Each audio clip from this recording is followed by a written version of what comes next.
Castagnaio, 10 agosto, giorno della presentazione del palio, ma anche l'ultimo giorno disponibile per le contrade, per le cosiddette prove libere. Questa mattina ha provato la Contea del Borgo, 2 cavalli, ma soprattutto ho qui con me il rettore del magistrato Paolo Bruni, a cui chiedo questi 20 giorni di prove come è andata. Una pista dal fondo nuovo, c'erano delle aspettative. Effettivamente non essere soddisfatti sarebbe da sciocchi, perché la pista ha risposto al meglio, malgrado ci siano state anche dei fenomeni atmosferici che soprattutto all'inizio dei primi giorni di agosto potevano aver creato delle difficoltà. Invece sia i manutentori che la progettazione fatta, guidata sapientemente da Mauro Trapassi, ha dato delle certezze che stamattina si sono consolidate, perché la Contrada di Borgo ha fatto una prova con dei cavalli accoppiati, quindi non una prova singola, quindi ci sono stati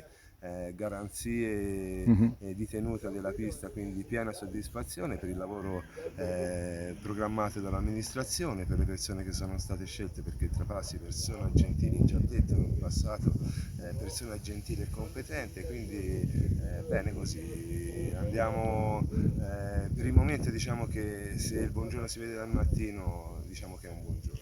Oltre la pista è stato provato anche quasi tutte le prove lo sganciamento del canape, anche questo è stato importante e non è mai accaduto tutto questo utilizzo del canape.